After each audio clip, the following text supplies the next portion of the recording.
नमस्कार दोस्तों, मैं सरोज पांडे। विराट लक्ष्य को पूरा किया हमारे प्रधानमंत्री नरेंद्र मोदी साहब ने।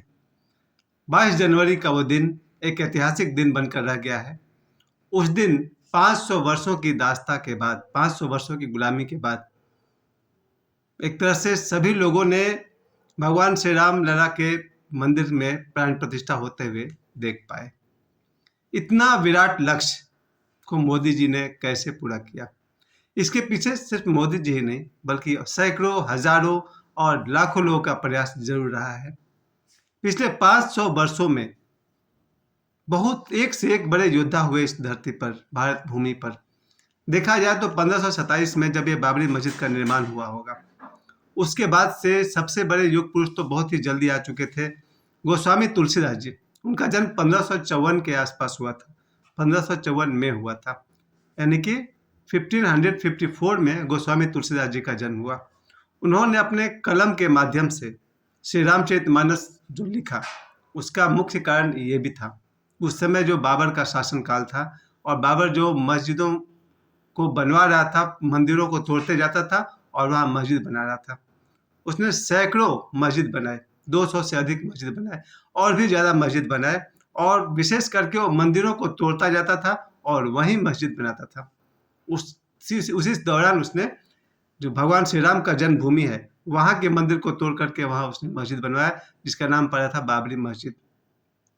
500 वर्षों में एक से एक योद्धा हुए, शिवाजी हुए, महात्मा गांधी हुए, मेरे गुरुजी ओशो हुए, देवराहा बाबा हुए, विवेकानंद जी हुए, श्री रामकृष्ण परमहंस हुए। बहुत सारे लोग 500 वर्षों में 500 महापुरुष हुए, पर इन सब का लक्ष्य अलग अलग था। लेकिन मोदी जी का लक्ष्य एक ही था, श्री राम मंदिर में श्री राम मंदिर का निर्माण। इस बात पर ध्यान दीजिए आप लोग। मैं फिर से कहना चाहता हूँ, 500 वर्षों में एक से एक महापुरुष हमारे देश में हुए।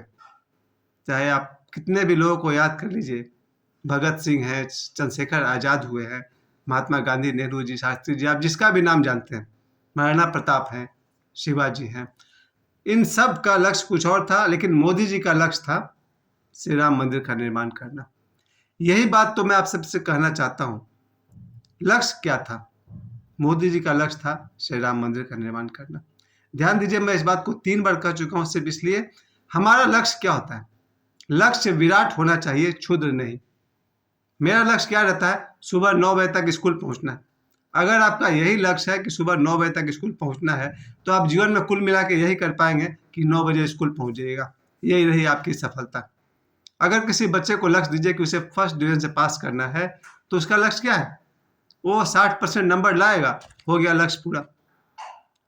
अगर किसी का लक्ष्य है डॉक्टर बनना, इंजीनियर बनना, आर्मी में जाना, या कोई बहुत बड़ा सिविल सर्विस में जाना, आईएएस ऑफिसर बनना, वो वहां जाके रुक जाएगा। लेकिन मोदी जी का लक्ष्य कितना विराट था, जरा सोच के देखिए। बहुत ही विराट लक्ष्य को लेकर चले थे वो, और यही मैं अपने इस वीडियो के माध्यम से कहना चाहता हूँ। लक्ष्य ऊंचा रखिए, क्षुद्र नहीं। लक्ष्य विराट होना चाहिए, क्षुद्र नहीं। मेरे वीडियो का यही मकसद है। हम सब, ये जितने भी लोग थे, अगर कोई दिलीप कुमार साहब रहे होंगे, उनका लक्ष्य रहा होगा अच्छी फिल्में बनाना, सुपरहिट फिल्में बनाना। कोई सुभाष घई साहब है, उनका लक्ष्य क्या रहता होगा? अच्छी फिल्में बनाना। लेकिन मोदी जी का लक्ष्य क्या था? श्री राम जन्मभूमि पर मंदिर बनाना। ये बहुत बड़ी बात है। इस पर बड़े बड़े लोगों ने बात की और बहुत सारे लोगों का प्रयास रहा है। 1950 के बाद से बहुत सारे लोगों का प्रयास था, उनका सपना था इस राम मंदिर का निर्माण करना। उनमें से कुछ नाम तो आप सभी जानते हैं। मोहन भागवत जी जो वहाँ मौजूद थे, डॉक्टर केशव हेडगेवार जी, या फिर कहिए आरएसएस के बहुत सारे लोग हैं इस पर प्रयासरत थे। विश्व हिंदू परिषद के बहुत सारे लोग प्रयासरत थे। लाखों लोग इस मुहिम में शामिल थे। लाखों लोगों का प्रयास 1950 से ही। अटल बिहारी वाजपेयी जी को कौन भूल सकता है? आडवाणी जी को कौन भूल सकता है? इन सब का एक ही सपना था, वह श्री राम मंदिर का निर्माण होना। और लाखों नहीं, करोड़ों हिंदुस्तानियों का, करोड़ों भारतीयों के मन में ये बात थी कि वहाँ पर जहाँ बाबरी मस्जिद है, वहाँ श्री राम मंदिर बनना चाहिए। 1992 का समय मुझे याद है। उस समय मैं बीएससी पार्ट 2 में पढ़ता था। बीएससी पार्ट 2 सेकेंड ईयर मेरा चल रहा था, जिस समय ये बाबरी मस्जिद को ध्वस्त किया गया था।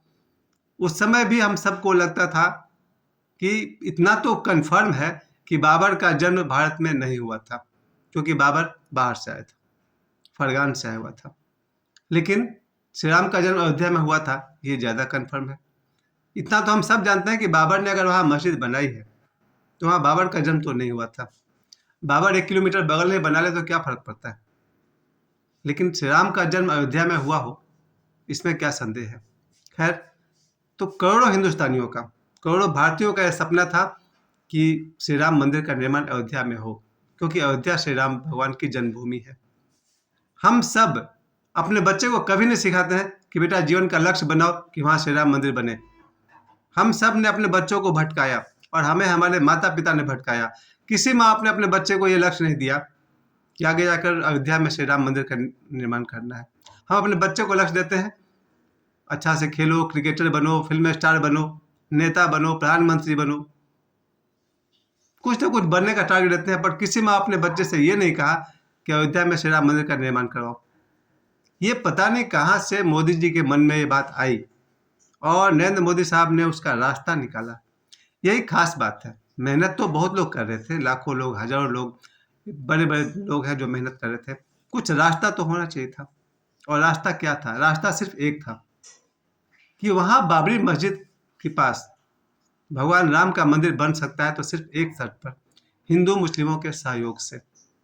सबसे जो बढ़िया से बढ़िया रास्ता था, सुझाव था, वो यही था कि दोनों के सहयोग से मंदिर बनेगा। ये बात मेरे नहीं है, ये शब्द देवराहा बाबा के शब्द हैं। देवराहा बाबा से जब पूछा जाता था 1989 में, 1989 में, कि मंदिर कौन बनवाएगा, तो नाम तो नहीं लेते थे, लेकिन बोलते थे बस मंदिर बन जाएगा। फिर पूछते थे पत्रकार मंदिर कैसे बनेगा, तो कहते थे हिंदू मुस्लिम के सहयोग से बनेगा। वही हुआ है।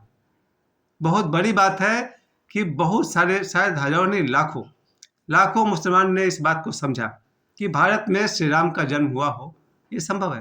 लेकिन भारत में बाबर का जन्म तो नहीं हुआ था। तो जिन मुसलमान को भी लगा कि अगर अयोध्या में राम का मंदिर बनता है तो बने, कोई आश्चर्य नहीं, उन्हें कोई आपत्ति नहीं। और फिर उन्हें, मुसलमानों को, उनके बगल में जगह दी गई है जहां वो अपना मस्जिद बना सके। और एक दो नहीं, मैंने तो यूट्यूब पर और बहुत बड़े सोशल मीडिया मैंने देखा है, लाखों मुसलमान इस बात से बहुत खुश थे कि अगर भगवान राम का मंदिर बनता है तो बनना ही चाहिए। यही एक रास्ता था कि हिंदू और मुस्लिम के सहयोग से वो राम मंदिर बनेगा, और बना। कितनी खूबसूरत बात है कि 22 जनवरी को सुबह से रात तक हिंदू मुस्लिम के सहयोग से सारा दिन इतना सुंदर बीता। इसी चीज का की आशा मैं हमेशा से करता रहा कि जब श्री राम मंदिर बने तो देश में सिर्फ शांति का ही माहौल नहीं था, खुशी का माहौल भी था। मैंने खुद देखा है अपने सारे दोस्तों को, चाहे हिंदू हो या मुसलमान हो, साथ साथ बैठ करके इस बात की बहुत ही खुशी मना रहे थे कि चलो भगवान राम का मंदिर बन रहा है। इतने बड़े लक्ष्य को पूरा करने के बाद मैं यही कह सकता हूँ कि आने वाले 500 वर्षों में, आने वाले 1000 वर्षों में भी लोग मोदी जी को याद रखेंगे। पीछे जितने ही महापुरुष हैं, बिल्कुल है। एक और बात मैंने देखी है, पहला ऐतिहासिक दिन रहा होगा भारत में जब अयोध्या में, यानी एक शहर में, भारत के सारे सेलिब्रिटीज, गणमान्य व्यक्ति, बड़े बड़े नेतागण, मुख्यमंत्री, नेता हो, अभिनेता हो, इंजीनियर हो, या जितने भी बड़े बड़े सेलिब्रिटी होते हैं, क्रिकेटर हो, बिजनेसमैन हो, सारे दिग्गज लोग एक जगह जमा थे तो अयोध्या में जमा थे।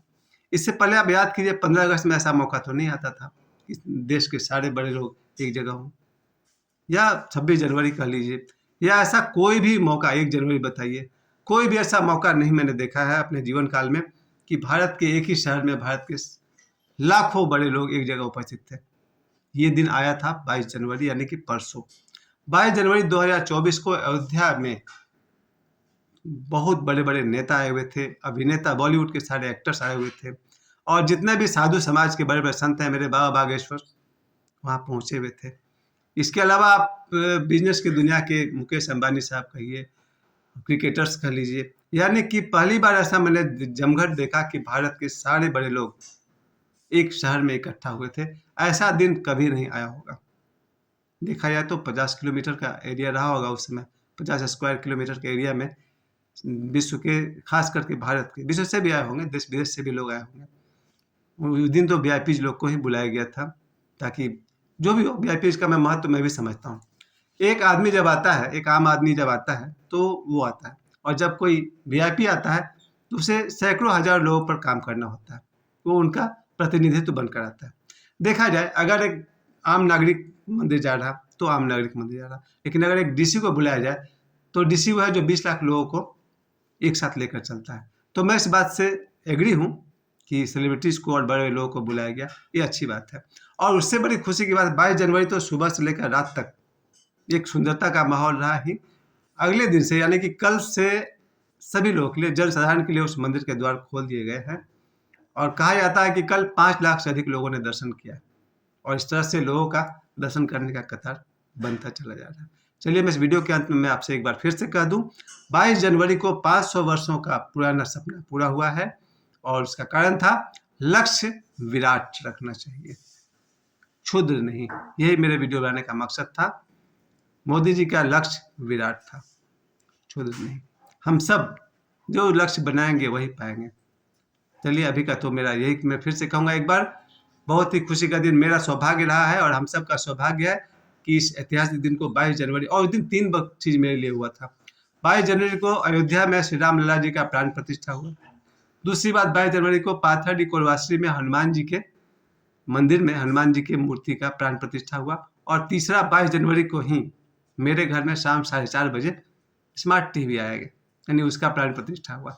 तो मेरे लिए 3 महापर्व एक साथ था। अयोध्या से श्री राम लला जी का प्राण प्रतिष्ठा, पाथरडी भाटडी में हनुमान जी की प्राण प्रतिष्ठा और मेरे घर में मेरे स्मार्ट टीवी की प्राण प्रतिष्ठा हुई थी।